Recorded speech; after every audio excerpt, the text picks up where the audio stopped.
On the 27th of June, myself, Abigail Pinehaven, Daniela Moonstar, and Philip Nix will be getting together for a brand new podcast, this time about horse games. So keep an eye out for that at the end of June, and thank you all so much for watching. Also, thank you to Amelia Cloudwatcher for being a supporter on my Ko-Fi. I really appreciate it, and I hope you all enjoy the video. Kickstarters, Patreons, and crowdfunding for horse games have become commonplace almost overnight. And although yes, I am very excited by the prospects and possibilities that come with them, I do find myself erring on the side of caution. It is unfortunately very easy to get swept up into the stories, graphics, gameplay, and possibilities of a game to come. We can project our hopes onto it and watch as our dreams take form. It's almost addicting to be part of such a project, no matter if it's even in the smallest capacity. But as proven over and over again by scams and lies and deceit across the internet, these campaigns and projects aren't always honest. Now, to be clear, I am certainly not pointing a finger at any of the current projects for horse games, but instead I am thinking of another project that managed to dupe quite a lot of people and even managed to take a lot of money from them. And that project was Riding High. Some of you might already know about this fiasco. Over the course of 3 years, they ran a horse game scam and kept the lie going for as long as possible. But after doing some serious research, I really do understand why it managed to dupe so many people, and also why it was so easy to do so. Heartbreak can make anyone grasp at straws, and unfortunately the creators of Riding High not only knew that, they exploited it. This video is going to try and chronologically tell the story of Riding High, and at the end it will give some pointers on how to possibly spot fake campaigns and what you need to watch out for if you want to back a project. To be clear, most of the information I gathered for this game was from old sites and broken Facebook pages. To get the full story would have been difficult, but thankfully the current Alicia Online Facebook page covered most of what happened behind the scenes in a single post. A lot of my information will be drawn from this. But on we go to the unscrupulous story of Riding High. The whole shebang started on 9 January 2013 when the official Alicia Online game made all its items in the shops available to buy with the in-game currency, carrots. In short, they weren't taking money anymore, and this was an early sign that the game would most likely be shutting down in the near future. You can't run a game without cash. A lot of players were left heartbroken by the news and quickly started petitions to keep the game alive. But between January and February, a few people, including the creator of the game, Antonia Zanoli, started spamming every Alicia Online fan page about a new game called Riding High. Essentially saying, your game is closing, don't worry, we are developing a new game about horses. It will be better than Alicia, please subscribe. They made sure to ask for donations and any sort of funding to help get their game off the ground. The petitions for Alicia Online were still in full swing and hoped to bring the game back to life through crowdfunding, or at least keep it going for a little while longer. Then on the 2nd of April 2013, Riding High created its Facebook page and proceeded to start posting some text updates of the game. Speckled with some imagery here and there, it seemed like perfect timing. Here was this great game on the heels of a wonderful game that was now sadly shutting down. The art is very reminiscent of horse breeding browser games, and although that's not bad, it's not exactly 3D renders at this point. But the project did seem to have a lot of passion behind it, and people grabbed at it with both hands, hoping it would be the answer to their disappointment for Alicia Online. Over the course of a few months, they released all the information about the game, and it sounded almost too good to be true. Riding High was going to be a horse game set in a magical world, and was being designed by a handful of people from the indie studio Dreambringer. Dreambringer Studios, just for the record, was created shortly after the first announcement for Riding High. Most of the pages of the website have been removed, and their Facebook is now closed. But on the Star Stable forum, I was lucky enough to come across a list of features and concepts the designers had apparently planned. It would be a 3D MMORPG with a plan to also be 2D. There would be a wide range of languages: English, Korean, German, French, Russian, and so on. It will be free to play, however players would be able to buy in-game items or memberships and other bonuses. It would be open world with villages, castles, countrysides and islands.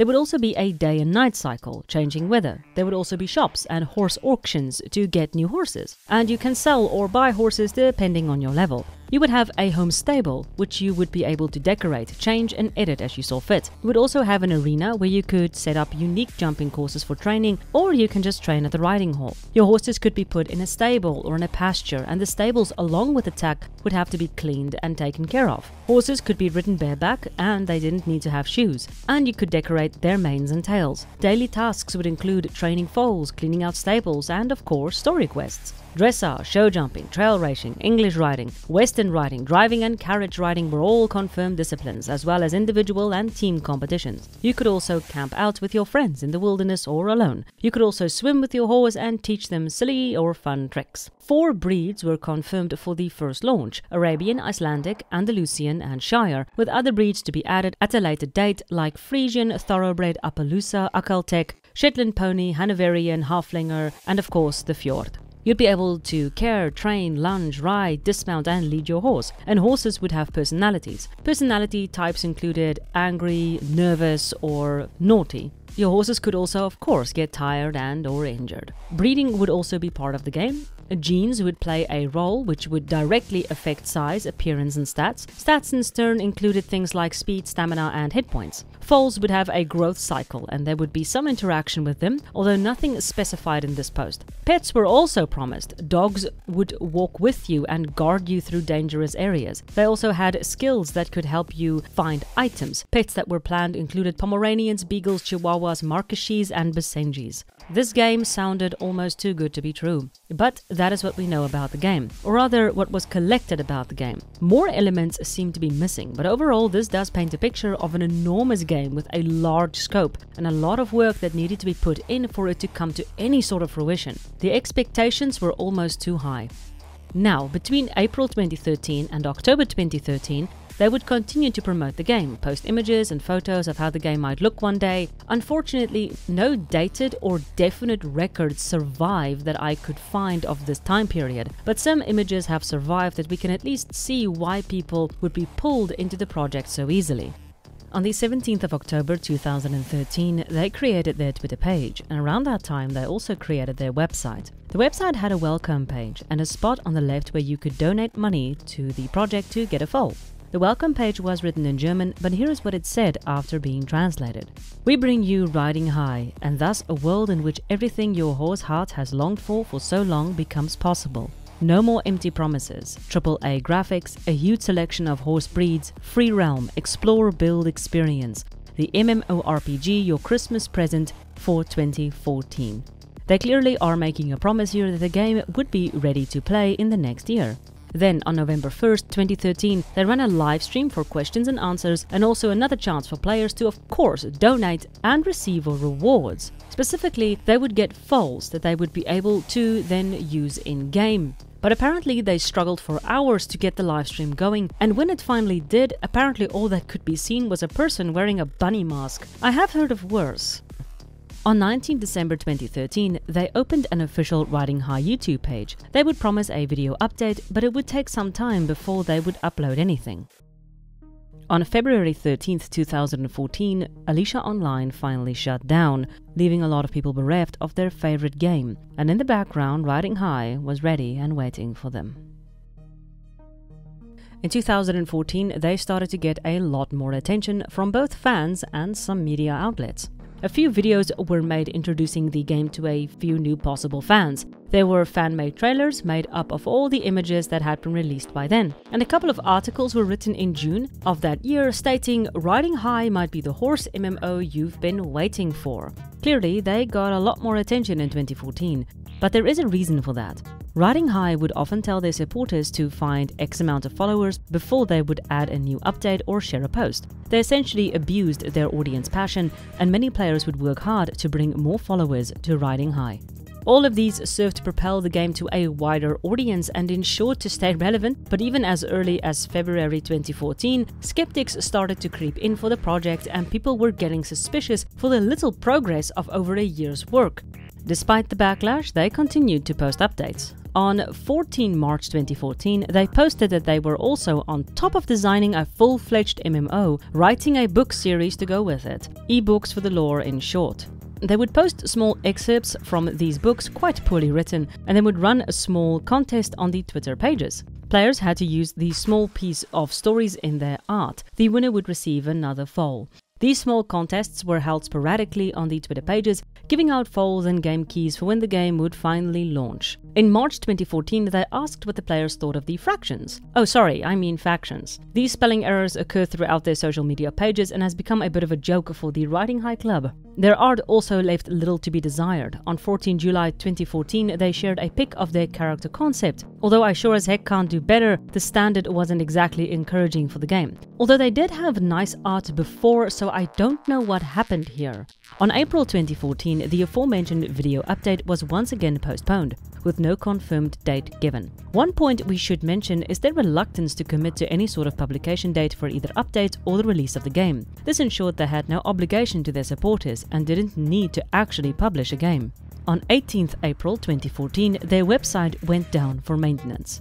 In August, they made a text post promising that the next update would in fact be a video or something animated. They briefly addressed the non-believers and promised their 3D artists are hardworking and that we just need to be patient. On 25th October 2014, the Facebook page posted a text update, in which they stated they're working in Unreal Engine 4, learning, studying and preparing for crowdfunding, and they show off some skeletons of their rigs.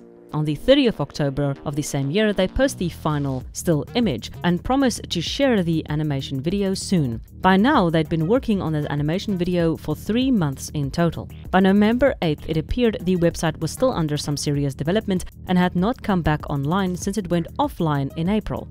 Then, on November 9th, 2014, a bombshell was dropped. The current Alicia Online Facebook page made a post accusing the game of being a scam. Although they list a few reasons why, a few stuck out in particular, which was made by an insider on the Riding High project, and they said the following. Any negative feedback was being removed from social media as quickly as possible for Riding High, and they quickly snuffed out any naysayers with the timeless old "players just need to be patient." In the development, they did not have any deadlines or structure, and their programmer and team members had not been paid for months. They started collecting money around December 2012 or January 2013, right around the time Alicia Online was making noises of shutting down. And anyone who donated to the game would receive again one of the foals, but never even arrived, and yet no refunds were ever issued. Finally, and probably the biggest bombshell, Antonia Zanoli, the founder of Riding High, had been part of another game called Cavalcando, a horse browser/breeding game. According to the insider, Zanoli and her fiancé had tried to take over that game and had even kicked out 2 of its original founders. They'd even attacked the remaining founder, but both Zanoli and her fiancé were finally removed from the project after a threat of legal action was made. Isn't it just a fun place to be? The document further expands on all of the people involved. In short, none of them had any sort of development experience except for Zanoli, who only had the 5 months of development on Cavalcando listed as her experience. Other gems included an animator who could do some flash animation, a commercial student, and a stable manager. In total, there were around 8 people working on the project. But the expectations on a team of 8 people with little to no development experience was astronomical. A AAA title takes years to develop and requires a team in the hundreds, if not thousands, so the whole project at this point sounded ludicrous at best. Around this time, they also started a rumor that the creators of Alicia Online were working with the creators of Riding High to bring the game to life. This was of course an outright lie and just another ploy to get people to donate to the game. But the bombshell does not entirely end there, because of course it doesn't. They added a bonus section which shared a link to a Facebook page called The Game About Horses. Now this user essentially made tutorials on how to create and animate horses in, well, you guessed it, Unreal Engine 4. Although the videos have all been lost, the resemblance of these still models to Riding High's posts are near identical, and it's easy to draw the conclusion that Riding High were simply using these tutorials as a means to dupe people into thinking they were making a horse game. It was an easy route, and they grabbed it to keep the lie going for as long as possible. But thanks to this post, they'd finally been exposed. The Alicia Online Facebook page further cautioned players to keep their money away from the game and to rather look at it with a dose of skepticism. This bombshell caused a bit of a stir. Riding High received some serious backlash and a lot of people made their upset clear on the social media. Many of these posts were unfortunately lost, but scant few images still remain where we can see how upset people were getting and how suspicious. But it still became so bad that on the 12th of November 2014, they had made a post to address the skeptics. Dear beloved community, in response to all the rumors about us being fake, we would like to say some short little sentences. We are a small indie team creating this wonderful game. We are in early development and work as much as we can. We are dedicated and love our community. Games take a long time to develop, even if you're experienced and have a big team. We will go on working, publishing our new blog and video. After that, we'll go into crowdfunding. After announcing our beloved partners. We're sorry that some of you don't seem to be able to wait. We promise to work as fast as we're able to. Have a lovely day. They'd promised their animated video would be uploaded soon, and although this had been promised for months by this point, players did at least want to see what they had in store. Any criticism was simply pushed aside with the excuse of being an indie company or you need to be patient. Then, finally, on the 3rd of January 2015, a full 5 months after the first promise of an animated video, they released the first video on YouTube.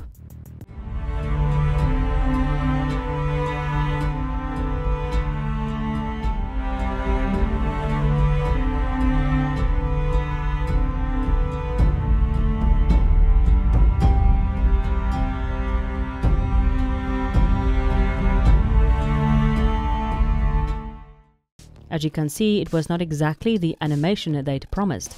They would continue to post a few updates until finally on May 29th they made a post declaring that they are not dead. I'm not dead! They are still working in Unreal Engine 4 and they are promising to add more video updates, even though they've been promising that for a very long time. They also made a few posts on the character prototypes and promised to refine the textures. They also say that if you wonder why it takes us a long time to publish videos and updates, we are working with the new and still unstable UE4. We love to develop with this next-gen engine, but it's also time-consuming. We take the time it needs for the video and preview to get ready and are also preparing for the big crowdfunding campaign step by step. We wish you a wonderful weekend. No further videos would be posted, and no bigger updates until 31st of December 2015 they made their final official post. Happy New Year everyone. And since then, they've gone dark. Players' hopes would slowly dwindle after this final post, and although Riding High didn't hit the heights it really wanted, it sure took people for a ride. But with all of these crowdfunding projects running amok, how can we spot fake crowdfunding and honest crowdfunding projects? How can we tell when the game we're so excited about is really a scam? As someone who has been burned by a project myself, here are a few tips I'd give to people who'd like to avoid that burn. Too big for funding. Sometimes you'll come across an MMO or big game that asks for a pilfering $10,000 to get started. Unless those projects were fully backed before they started the Kickstarter, this should be a red flag. Making games are damned expensive, so rather be a little more cautious if they promise the moon and ask for only a pebble. Creator. The creator is the face of the game. If they are being an asshole in the comments or they seem to have popped into existence 5 days ago when the Kickstarter was launched, back away slowly, they're probably out to make a quick buck. Research. The most important part of any Kickstarter you want to back. Do some serious research. Find out if they have a website, a social media page. What credentials do they have? Are they developers? Have they started other projects before? If so, were they failures or successes? And finally, what is the community saying? Although not the best indicator, look for those skeptics always peppered in a community and ask them why they are skeptical. Sometimes it's just their own paranoia, but sometimes they know something you don't. And finally, don't get too emotionally invested. It is so easy to get yourself hooked into a game when it has pretty horses, pretty graphics, or even just pretty promises. We are all hankering for that best horse game or best RPG that we all want to play.